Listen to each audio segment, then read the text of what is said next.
late game execution. No, ain't no party like a Diddy party, so. Yeah, that's what's up.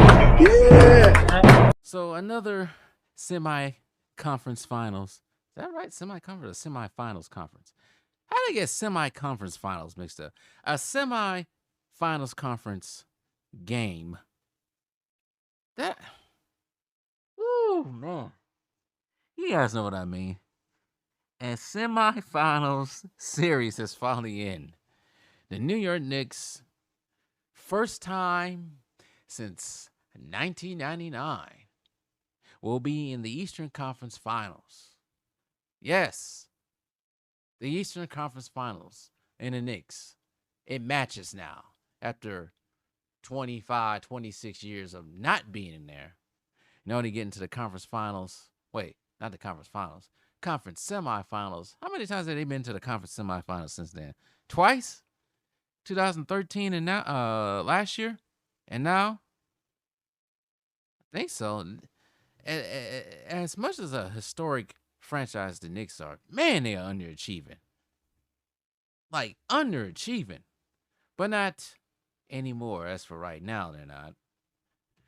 As we all know, some of us watched this belt beating, watched this, belt to ass, watched this bully beat down with bats in the cornfield, getting stomped out, getting curb stomped of a game.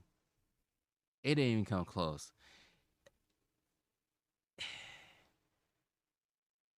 I don't know what. No, I can't say no. No. You can't say the Boston Celtics was dejected. No, they weren't dejected because they won Game 5. They would have been dejected Game 5, but they stood tall in Boston and won that game. But this game, oh my goodness, it was over before it started.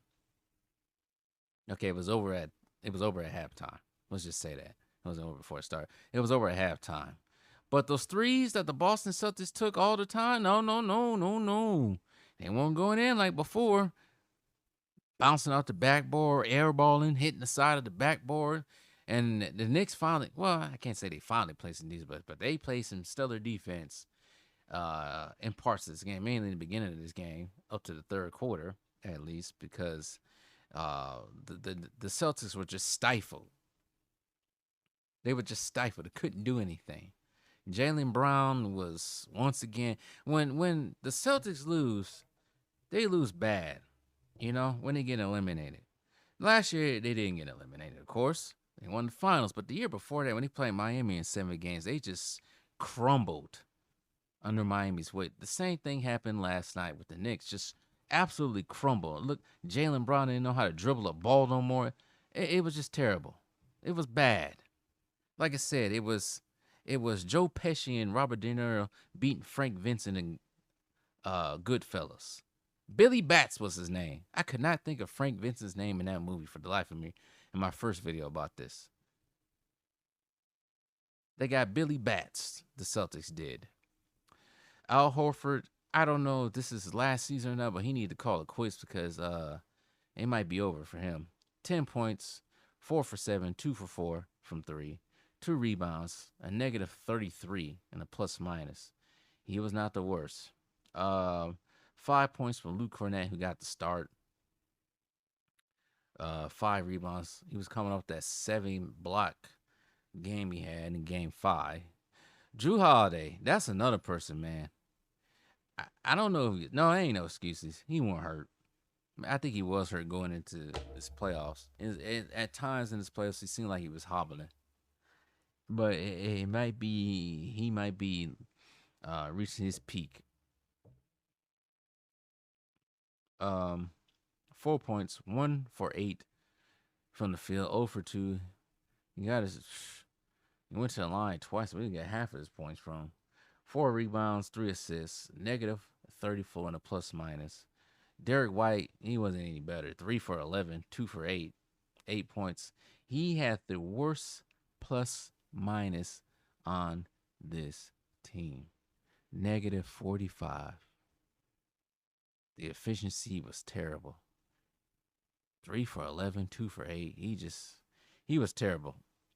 Who led in all points? Jaylen Brown, 20 points. He went 8 for 20, 3 for 9, too. He shot terribly. He got 6 rebounds and 6 assists. And he fouled out in this game because he was fouling a lot. And that's not even the worst of it for him. Like I said, he couldn't dribble the ball. He couldn't do anything. He couldn't pass the ball correct. 7 turnovers for him in this game.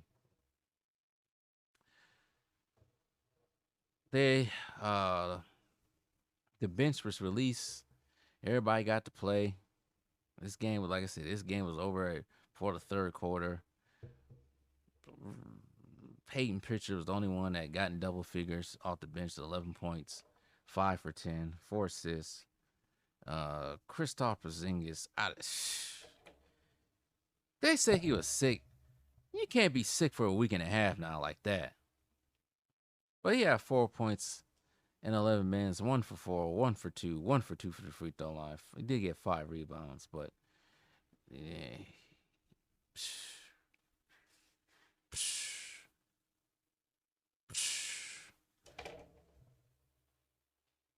Celtics shot 30% from the field, 31 for 86. From the three, it was 12 for 40, 30% from the field once from the 3-point. They went 7 for 10 for the free throw line. They only got 36 rebounds. This was a recipe for disaster. As for the victorious Knicks, I know all of New York is still going crazy right now because they finally in the Eastern Conference Finals in 25 years. And the Bucks been to the Eastern Conference Finals more than them in that time. Mikal Bridges had 22 points, 9 for 15, 4 for 6 from 3. He did have 5 fouls, but he did have 4 rebounds, 3 assists. OG Anunoby had 23 points, 7 for 8, 4 for 13. He was not great from 3. But he did have 9 rebounds, 2 assists, 2 steals, 2 blocks.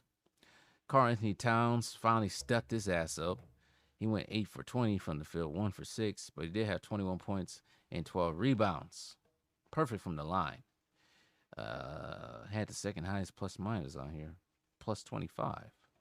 Jalen Brunson, 23 points from him, 6 rebounds, 6 assists, 8 for 14.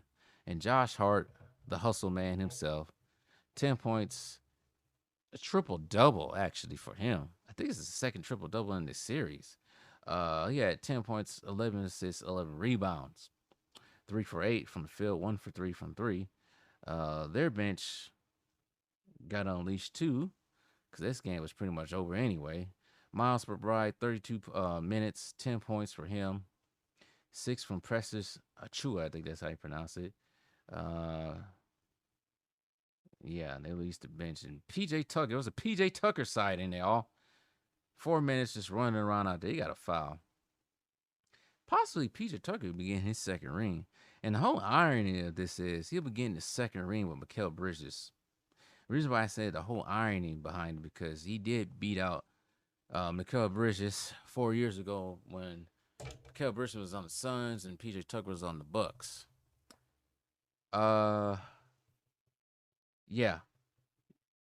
The Garden was going crazy with this blowout. They had everybody you can think of there that was not part of it. Well, maybe they might have been part of the Diddy parties, but there was a lot of celebrities there. Even Stephen A. Smith himself. He wasn't even in the freaking ESPN room. He was on the court. He couldn't miss that chance with his pink suit on, a fuchsia suit, whatever you want to call it. But they had everybody there. All the old Knicks there. Bad Bunny, that I can't never pronounce his last name. But you know, the kid, he ain't a kid no more. He looked like a kid. But I can't even think his name from Dune. They had a kid from Dune, the main one. I can't think of his damn name. They had everybody there. The Garden was jumping. Spider-Man was happy. Everybody was happy. We're about to get an old classic series. Well, I don't know if it's going to be a classic series, but we got to get an old classic matchup of the Indiana Pacers and New York Knicks. Something we haven't seen since the 90s. Hasn't been there since the 90s? Yeah, we haven't seen it since the 90s. But anyways, it did have an interesting encounter with a Knicks fan today at work. towards the end of the day last night. This Knicks fan never got to see. Well, he's young. I think he was born. He said he was born in 2000. So that may probably make him 24, 25. But he was born right after the Knicks went to the finals. The last time the Knicks went to the finals. Actually, the last time the Knicks went to the conference finals as well. So he never got to see. So this kid was watching the game in the break room. Well, it's not really a break room. It was more of a lounge area. But this kid was just happy as hell. I haven't seen that much joy in a fan I don't know how long. He was a true Knicks fan. He was straight from Queens, New York. He New York everything except for the Brooklyn Nets. But he was so happy. It reminded me of what I looked like 4 years ago, watching the Bucks get past the irony of it, a New York team and the Brooklyn Nets. I wasn't acting like him though. This guy was actually I was watching that game 7 at the gym. He was watching this at work, but he was so happy. He never seen this before. And I thought about it. I'm like, damn, half of these Knicks fans never saw that before.